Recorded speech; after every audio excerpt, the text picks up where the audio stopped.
આપણો ગયા જન્મનો કઈ નાતો હતો કે ઉઠી બેઠા કે તમે જ અમારી સામે આવો છો? એ તો મારે હાથે વેવાઈ બનવાનું છે, વેવાઈ વટુલો કરવાનો છે. આવું નહીં કરો તમે યાર.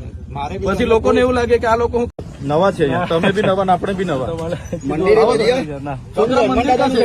અહીંનો છે કે મંદિર ક્યાં છે?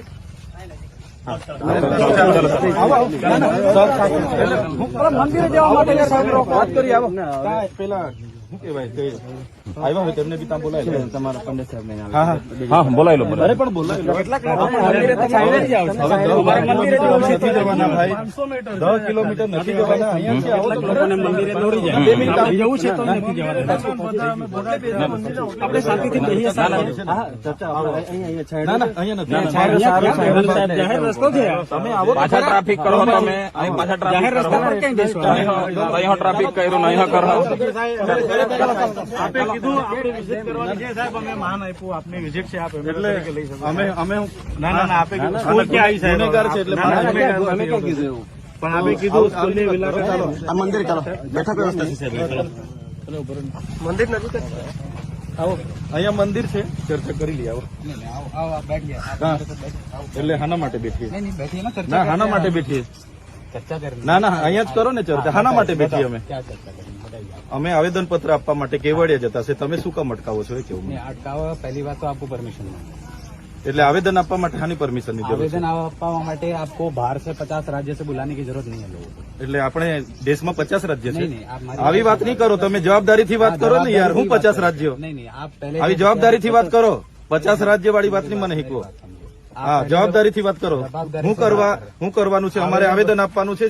જો અમે આવેદન આપવા માટે જ આવ્યા છે. તમે એવી વ્યવસ્થા કરો કાં તો અમારી સાથે ચાલો. બરાબર? તમારી ઉપસ્થિતિમાં આ બધા બહાર રહેશે. અમે 4 જણ જઈને આવેદન પત્ર આપી દઈશું. અમારી જે રજૂઆત છે એ રજૂઆત તમારા સીઓને અમે કરી અમે રજા લઈ લઈશું. અમારે બીજો કોઈ ઉદ્દેશ નથી અહીંયા. चंद्र भाई अगर सिर्फ आवेदन पत्र ही देना है तो हाँ, बस उसके लिए आपको 50 जगह से लोगों को बुलाने की जरूरत नहीं है ना. हमेशा शो ऑफ स्ट्रेंथ करने की वहाँ जरूरत नहीं है. नंबर दिखा के वहाँ पे आपको प्रेशर क्रिएट करने की तो जरूरत नहीं है. એટલે તમે આજે કેટલા લોકો આવ્યા છો? તો તમે બી 2 જણ આવતા ને આઈએસ આઈપીએસ થઈને. हमें आने તો की તમે કેમ 100 જણને લઈને આવ્યા છો? તમે બી કઈ તમે તોડતા નહીં, તમે આવતા નહીં. એટલે અમારા લોકો ડેમોમાં બધી જમીન આપી એટલે એ ભાઈ પર જ જઈએ છે.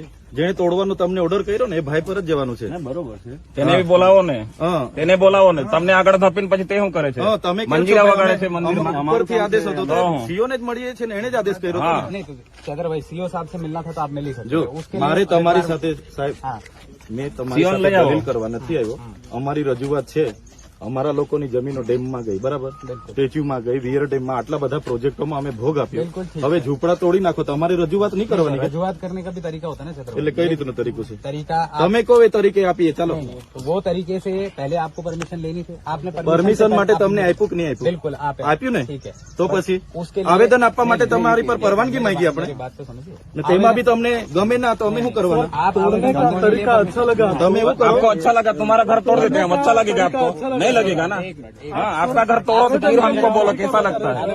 આવેદન માટે अच्छा लगा क्या? આપણે છે ને બેહીને ચર્ચા કરીએ. અહીંયા ઉભા રહેવાનો કોઈ મતલબ નથી. આ મંદિર છે, પૌરાણિક મંદિર છે. મંદિર पे આવો, બેહી ચર્ચા કરી લઈએ. ચાલો आपने पहले स्कूल की बात करी. आप स्कूल હવે સ્કૂલ મને થોડી ખબર છે અહીંયા કાં સ્કૂલ છે. ત્યાં ઉપરથી જોઈએ આપણે. બાજુમાંની સામે હતી. जस्ट 100 मीटर તો આવો ત્યાં બેસીએ આપણે. આવો અહીંયા મંદિર છે. આ 200 મીટર પર મંદિર છે ગામનું. આવો બેસીએ છીએ. તમે એવું નહીં કરો. તમે કોઈ બંધાયેલા નથી ભાઈ. હા તમે કહેશો એમ અમારે થોડું કરવાનું. તમે હું ચિઠ્ઠી નજર કરો છો એવું થોડું છે. તમે આદેશ કરો એમ અમારે પાલન તમે સહકાર આપ્યો છે. અમને કહીએ છીએ એટલે તમે એવું થોડું કે છે કે તમે કેમ આવેદન પત્ર આપો તો પછી તમે આપી દેજો. અત્યારે શું આટલા બધા લોકો ભેગા થાય ને સાહેબ મારી વાત સાંભળો. આ લોકો ગોરા ઉભા રહેશે. બસ તમારી આગળ એક ગાડી રાખજો, તમારી પાછળ એક ગાડી રાખજો. દેશની 4 જણ આવવા માંગીએ છીએ. ચાલો તમને સીઓ સાહેબ પણ મળી રહેશે. અમે 4 જણ આવવા માંગીએ છીએ. સાંભળો સાહેબ, એક સાથે તમે બધા લોકો દેશની સુપ્રીમ કોર્ટ એવું કહે છે કે શાંતિપૂર્ણ કોઈ પણ આંદોલન કરે તો એ કરવા દેવું જોઈએ. એ આપણો અમારો અધિકાર છે. શાંતિપૂર્ણ એ શાંતિપૂર્ણ અમે કઈ ડાંગ લઈને નહીં આવ્યા. ઉઠાઈ લઈશું ને એવું અમે કોઈ ના અમે કોઈ એવું કીધું નહીં. શાંતિપૂર્ણ અમારા હાથમાં હથિયાર બી નહીં. તમારા પર છે, અમારા પર છે જ નથી. ચેક કરી લો હજુ બી. એમને આપેલું છે. ના એટલે અમારે બધું વેઠવાનું એટલે અમારે દેશ બી સુપ્રીમ કોર્ટ કરતા તમે ઉપર છે એવું લાગે છે અમને. કાયદાને બી તમે દોડીને પી જાઓ. અમારા લોકો એટલું દબાવો.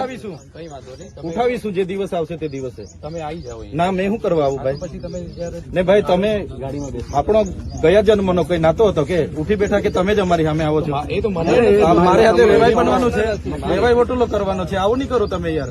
મારે પછી લોકોને એવું લાગે કે આ લોકો શું કામ લડાયા કરે છે. તમે સહકાર આપો, અમે રિસ્પેક્ટ કરીએ છીએ યાર. તમને સહકાર આપીએ. બધા પોલીસ અધિકારીનો રિસ્પેક્ટ કરીએ છીએ, વર્દીનો રિસ્પેક્ટ કરીએ છીએ, પણ તમે વારે ઘડી યાર અમારી સામે જ ઉભા રહી જાવ, આ તો કેટલું વ્યાજબી છે. અમે તમને સંવિધાન જેવી કોઈ બાબત છે કે નહીં? સંવિધાનમાં લોકતંત્ર જ છે. લખ્યું છે કે સંવિધાનમાં જયારે કાયદો વ્યવસ્થા થાય ત્યારે આર્ટિકલ 19 તમે વાંચી લો. એટલે હું 19 વાંચી હા, તો લેવાનું. પછી એમાં રીઝનેબલ રેસ્ટ્રિક્શન લગાવી જ શકાય. એટલે હું ડિસ્ટ્રિક્ટ રીઝનેબલ રેસ્ટ્રિક્શન હા તો તમને ના મારી વાત સાંભળો. એ જ સીધી તમને ખ્યાલ સિમ્પલ વાત સાંભળો મારી એ વાત. જ જો તે નથી ખ્યાલ તમને એના મારી વાત સાંભળો. હા. લોકતંત્રમાં અમે બધા સ્વતંત્ર છે. લોકતંત્રમાં બધા સ્વતંત્ર છે અને જે લોકપ્રતિનિધિ શું જે સાંભળો લોકો મારી વાત. નિર્દોષ છે એ પણ સ્વતંત્ર છે. તમને એટલે તમે સાંભળ્યા મારી વાત કોઈ સાંભળો. object ના કરશો હા. તમે સાઈડમાં આવી જાઓ. એટલે કાં